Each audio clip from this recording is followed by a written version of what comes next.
Si quieres pedir la reseña de alguna obra en concreto, no olvides pasarte por PayPal o por Patreon. Por solo $5 tendrás la crítica de la película que quieras. Muchísimas gracias.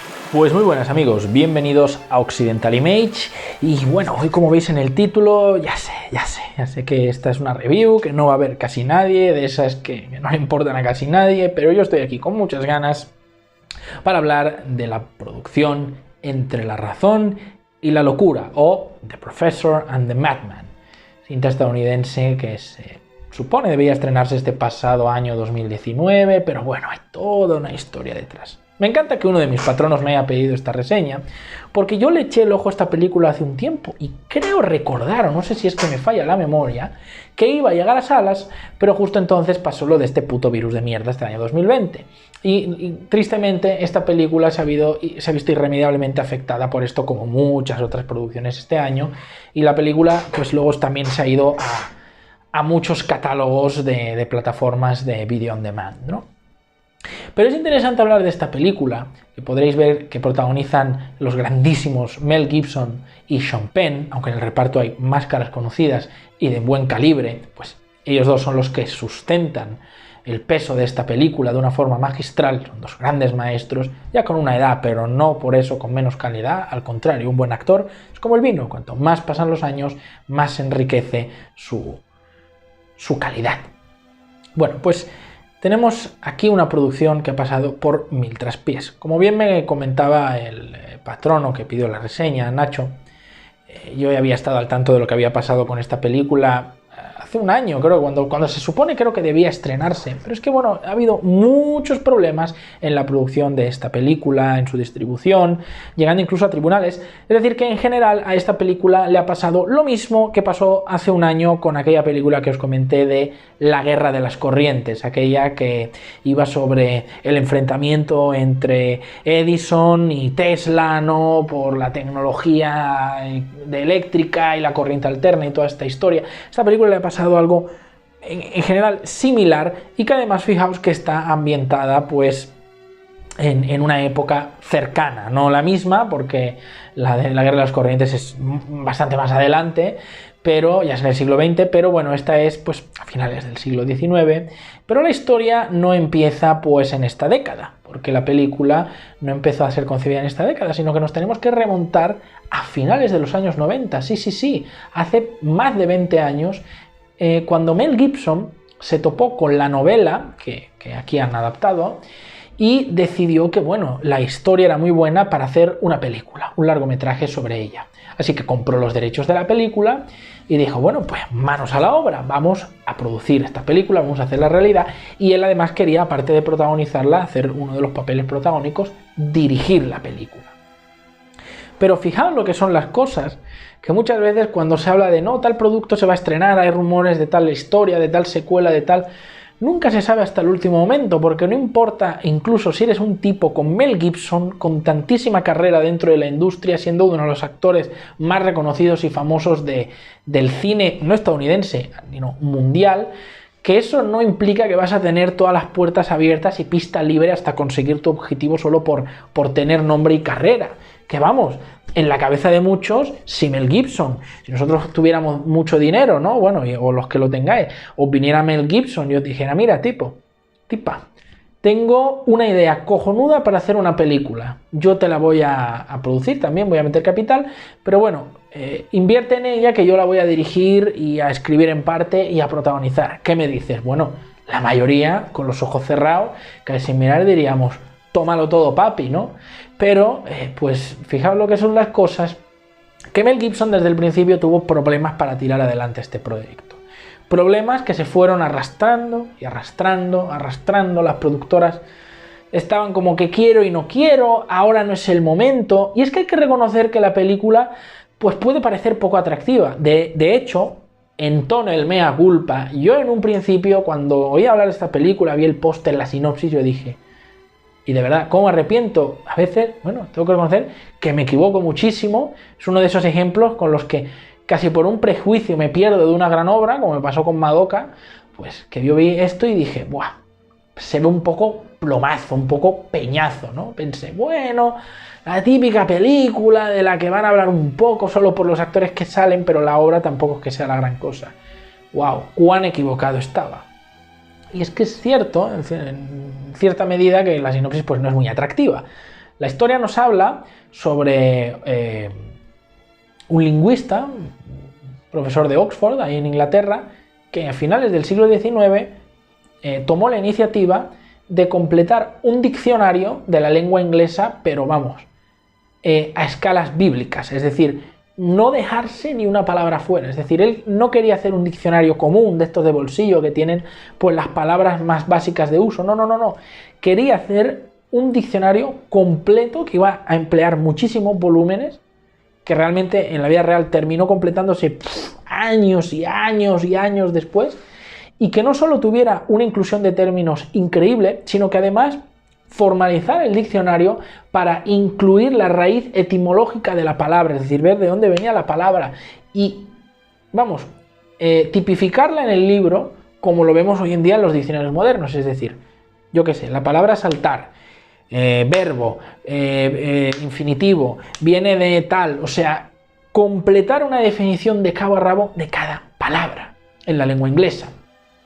Y es verdad que el inglés pues no es una lengua romance, no es una lengua que venga del latín, no es una lengua con tanto recorrido, romanticismo y bagaje como tienen pues otras lenguas como la nuestra, el español, que es una lengua antigua, rica y compleja, pero vaya, tampoco es moco de pavo y además pues obviamente tiene muchas influencias de otros idiomas, incluso a veces se usan literalmente pues términos que vienen de lenguas pues, francas de la zona centro del continente. Se pueden usar más o menos, pero o tienen raíz en ello o son directamente palabras copiadas. Por ejemplo, en Inglaterra generalmente a un pañuelo, ojo, no un Kleenex de estos de papel, un pañuelo como el que pues, normalmente pues, antes se llevaba para secarse el sudor o la nariz o lo que sea, se le... Sí, bueno, ya sé que me vais a decir qué palabra se usa, pero también he oído que se usa el término en inglés handkerchief. Y handkerchief, como podréis ver por la palabra, viene directamente del alemán. Pero, por ejemplo, palabras pues, que tienen otra raíz, como por ejemplo la palabra mesa en inglés, que es table, viene de la palabra tableau en francés. Entonces, claro, completar un diccionario de esa extensión en aquellos años, que claro, hoy en día está todo informatizado, vas a toda leche y tienes la información a golpe de teclado en cuestión de minutos. Y aún así hoy en día es a veces difícil encontrar algunas cosas, pues imaginaos a finales del siglo XIX querer completar un diccionario de esas magnitudes. La labor era complicadísima. Y entonces entró en ayuda del profesor un hombre, un americano, que estaba encerrado en un asilo mental porque había cometido un crimen y se dictaminó pues, que estaba loco, que estaba enfermo, que le va a ser su mayor ayuda para completar su diccionario de Oxford, que en sus horas de locura y soledad ahí en el asilo pues se va a entretener a enviarle cartas para ayudarle. Esa es la premisa de la película. Hombre, pues muy apasionante, divertida y llena de cosas interesantes no parece. Nada más lejos de la realidad. La película me ha encantado, os lo juro. Es una película con clase, con estilo, una película elegante, en el que se puede respirar, vamos, por todos los poros de tu cuerpo, que es una película hecha como chapa a la antigua, es decir, como era el cine más de antes, lejos de las obsesiones con el CGI, los efectos especiales, hacerlo todo excesivamente visual, muy explícito, con una carencia casi completa de romanticismo. Es decir, es una película que tiene un estilo añejo bellísimo, que a los que os guste el cine, especialmente el cine de antes, estoy hablando de hace la tera de años, 80, 70, más atrás todavía, 60, los 50, una película que destila mucho ese tipo de cine, que se podría haber hecho perfectamente en aquellas épocas, y que es algo que es verdad que a la industria pues en general no le resultaría atractivo, pero a Mel Gibson le vio el valor, le vio el potencial a la historia en la novela y dijo, vamos a hacerle una adaptación cinematográfica. Pero la cosa se fue alargando y no fue hasta 2016 que por fin se pusieron a rodar. Al final él no dirigió la película como inicialmente pretendía, sino que lo hizo Farhad Safinia. Farhad Safinia es un tipo que ha trabajado ya con Mel Gibson, de hecho con él coescribió el guión de Apocalipto, la película aquella de el mundo antiguo mesoamericano, ¿no? Bueno, supuestos mayas que en realidad tenían comportamientos aztecas, pero con la estética... Bueno, en realidad históricamente es un lío de la hostia la película, al margen de lo buena que sea. Y bueno, pues son buenos amigos y le dijo, mira, acompáñame y dirige tú esta producción, y bueno, junto con él también escriben el guión. Mel Gibson, de su propio dinero, de su propia productora, pone billete para esta película, y junto con otras casas, pues Voltage Pictures, entre ellas, pues preparan la película. Al principio todo muy bien, todo tranquilo, el rodaje avanzaba normalmente, se compartieron algunas fotos en los medios, nueva película de Mel Gibson con Sean Penn, perfecto, ¿no? Hasta que después de terminar el rodaje viene un lío de cojones, porque Gibson y Farad querían rodar más escenas en Oxford, en el Oxford, ¿verdad? No hacerlo todo en un set, que lo estaban grabando en Dublín, y ahí el que ponía el dinero dijo, mira, os vais a la mierda, pero así literalmente casi, no os voy a dar ni un puto centavo más, ya habéis terminado la película, no estáis tocando los cojones, no voy a daros más dinero. Una película, estamos hablando, costó 25 millones de dólares, os parecerá una burrada, pero para los estándares de Hollywood esto es una película barata. Y aún así no quisieron desembuchar más dinero. A partir de entonces, una guerra judicial en la que se metió Gibson con Farad, a este último no le dejaron completar el montaje de la película, los de la productora se enfadaron con ellos y dijeron, tú quítate de aquí. Y disputas legales en tribunales es lo que ha provocado que la película no se estrene en 2016-2017, sino que terminará llegando a poder distribuirse, comprada por otra distribuidora externa, en 2019 o ahora 2020, más que nada, porque luego ha habido atrasos y atrasos y atrasos, y tanto Gibson como Farad reniegan de la película. No conceden entrevistas, no hablan de ella porque terminaron desquiciados de ella. Y lo entiendo perfectamente. O sea, imaginaos estar en la situación de Mel Gibson. Llevas 20 años prácticamente intentando hacer una película, no encuentras financiación, te dicen que no, que ahora no, vas haciendo otros trabajos, pero tú sigues con la mosca ahí detrás de la oreja de que, oye, compré, pagué esos derechos de la novela, quiero hacer mi película, y cuando por fin la haces, solo porque quieres grabar 5 días más, que es lo que pidió, te hacen así. Y te dicen, jódete y tu amiguito fuera de la producción. Y obviamente hablan muy noblemente de Gibson, que se metió a meter a Farhad Safiria, a pesar de que al final no le dejaron completar el montaje de la película, incluso quitaron su nombre de los créditos. Si veis la película y veis los créditos, veréis que pone dirigida por un tal P.B. Sherman, le pusieron un seudónimo. No, el director es Farhad Safiria. O sea, imaginaos, hacéis un trabajo y que os quiten vuestro nombre, como si vosotros no lo hubierais hecho. Y todos los meses que te has tirado en preproducción, en rodaje, en postproducción, nada. Tú dirás, bueno, pero has cobrado tu dinero, ya, pero ¿y de qué sirve eso? Tú has estado ahí y no queda acreditado como tal. Así que, defended siempre que cuando hay una ficha o cualquier cosa de esta película, el director es Farhad Safiria. Obviamente esto se sabe, pero me tocan los huevos y estoy evidentemente solidarizado con Gibson y Farhad. ¿Por qué tienen que quitar su nombre de los créditos? Solo porque hubo una disputa al final, y como se fueron a tribunales y Mel Gibson no agachó la puta cabeza y dijo, no vas a hacer lo que te dé la puta gana porque tú hayas sido uno de los inversores, pues te pones chulo, pues jodo a tu amigo. O sea, un comportamiento infantil y cobarde y miserable que habla muy mal de los responsables detrás de esta película, no de Gibson y su productora, claro.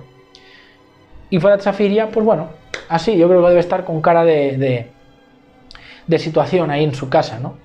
Que si os preguntáis, Farhad Safiria, por el nombre es iraní, pero está casado con la actriz Laura, se llama, perdonadme que me olvidé los nombres, pero no es una actriz conocida, Laura Regan, si no me equivoco, que, pues si os da curiosidad, es la actriz que apareció en la película Dead Silence, la de Silencio desde el Mal, haciendo de la novia del protagonista, la que aparece al principio de la película, que ya con el pelo cortito. Pues es su esposa. Y nada, la película al final termina que una distribuidora externa dijo, bueno, compramos la película por 4 chavos. En Estados Unidos no se estrenó en salas, ¿vale? Al margen de la pandemia creo que no tenían intención, en España tampoco. Llega a algunas plataformas, y aquí a México creo que iba a llegar, pero yo de momento no la vi. Creo que la llegaron a poner, es que ahora de verdad, a lo mejor me estoy equivocando y me falla la memoria. Yo quiero recordar que la vi disponible en cartelera, Cinemex, pero no sé si fue por la pandemia o por qué, porque ya llegó no la fui a ver, pero bueno, la he podido ver pues online finalmente, y os recomiendo encarecidamente que la veáis, encarecidamente. Es verdad que en una película que digas, wow, cómo me estoy cagando de la risa, pasándolo súper bien, hiper entretenido, pero de verdad, una película solemne, con un ritmo adecuado y que nos cuenta la historia de vida de dos hombres que van a hacer algo grande por encima de sus diferencias, y la historia de una persona, que es el que interpreta a Sean Penn, luchando contra su propia locura, contra su propia enfermedad, y queda esto narrado en la película de una forma magistral. Y repito, las interpretaciones de Mel Gibson y sobre todo Sean Penn en esta película son de quitarse el sombrero, vamos, como si fuera un plato, estarías chupándote los dedos. Increíble, increíble. Además los dos bien caracterizados con esas barbotas y la ropa de época que les queda, vamos, al pelo, parecen señores de aquellos años. Yo os recomiendo encarecidamente que veáis la película porque vale muchísimo la pena. Sé que en algunos momentos puede parecer que es larga, que es lenta, pero cuenta una gran historia. Y la relación que se establece entre los dos personajes protagonistas y luego la historia de redención, que es lo más gordo, lo más potente de la película para mí, la historia de redención del personaje de Sean Penn y su relación con la viuda. Y vamos, cómo esta película llega a tratar el tema del perdón, de perdonar, pero en un sentido literal, con todas las letras de la palabra, con todo el fondo de su significado. O sea, es una de las mejores representaciones esta película de lo que es el perdón y el abandono del rencor y abrazar la redención que he visto en una obra cinematográfica en muchísimo tiempo. De las mejores que he visto en mi vida, lo tengo que decir. Con muchos momentos impactantes, duros, muy tristes, pero muy emotivos y muy bellos al fin y al cabo. Con una conclusión en la película, vamos, de ponerse a aplaudir. Una película que destila cine por todos los costados y que, bueno, estoy seguro que al grueso de público casual pues no le va a interesar, no le va a gustar, se le puede hacer aburrida, pero yo sinceramente de corazón recomiendo, súper recomiendo, que coño, mega, ultra recomiendo a todos los amantes del buen cine, del cine de calidad y del cine hecho con pasión. Tristemente la película ha terminado recaudando escasos 6 millones de dólares en los pocos sitios en los que se ha podido ver y gracias a las plataformas, cuando ha costado 25, así que ha sido un fracaso absoluto en taquilla. Yo creo que por el empecinamiento de los de la productora, de los de Voltage Pictures, y bueno, tristemente, una película de la que se podría haber hablado muy bien, no sé si al punto de decir, bueno, nominada a los Oscar y tal, no creo, pero vaya, que le podría haber hecho sin duda, le podría haber ido sin duda mucho mejor. Y no nos engañemos, la razón por la que también o se ha hablado poco, o incluso si se ha hablado de ella, se ha hablado mal, porque lo he visto en algunas críticas de los mal llamados críticos especializados, que no tienen nada ni de críticos ni de especializados, pero bueno, de decir que bueno, que la película muy mal y tal. A ver, no nos engañemos, Mel Gibson, los progres, la izquierda, lo tiene cruzadísimo desde hace un montón de años este señor en Hollywood, por sus ideas, por su forma de pensar, porque no es un hipócrita, porque no es un cobarde, porque es un hombre de principios. Mel Gibson es un señor, es un caballero, es un señor actor, un señor productor y un señor director y guionista, es un artista como la copa de un pino, y bueno, no agacha la puta cabeza ni se doblega ante nadie, vamos, o sea, no os creáis que lo suyo con William Wallace en Braveheart era solo interpretar. Es un personaje que él sintió mucho y que yo creo que va muy pegado a cómo es el señor Gibson en la realidad. Y vaya, por eso lo machacan siempre que pueden y bueno, qué valientes, ¿no? Qué gallitos metiéndose con Gibson en esta película, que bueno, la cosa le ha ido tan mal y el hombre lo ha hecho con la mejor intención y ha defendido a su amigo hasta el final como tiene que ser. Qué valientes que somos, ¿no? Esa es la verdad, porque no tragan a Mel Gibson. No nos tiene que extrañar tampoco nada de las críticas al propio producto, porque claro, estamos en la Europa del siglo XIX, en Inglaterra, y claro, ¿no? O sea, esta película hace lo normal, que es meter personajes exclusivamente blancos, nada de homosexualidad, ni mierdas de trans, ni nada por ningún lado. Retrata una época fielmente como era, y vemos varias familias con muchos hijos, matrimonios unidos, familias unidas, y bueno, eso a los progres les revienta, les quema por dentro. O sea, no pueden ver una película donde no haya una sociedad enferma y descompuesta como en la vida real, que están rabiando y haciendo bilis. Por eso han atacado esta película, vamos, por todo eso, vamos, ha sido un blanco facilísimo para ellos. No os dejéis engañar, apoyad esta película y apoyemos al señor Mel Gibson, que la película vale muchísimo. Y tristemente, al final, tanto lo que pasó con el diccionario, que costó sacarlo adelante por muchas negativas de mucha gente, pues esta película le ha pasado exactamente lo mismo de lo que la propia ficción que adapta narra. En fin, si os ha gustado la reseña ya sabéis, dadle like, sobre todo compartid el vídeo, lo más importante, no cuesta un duro, suscribiros si no lo habíais hecho y, por supuesto, si queréis apoyar el canal o pedir vuestra propia reseña, tenéis abajo los enlaces a PayPal y Patreon que también os permitirán acceder a muchas otras ventajas exclusivas. Muchas gracias y nos vemos en la próxima.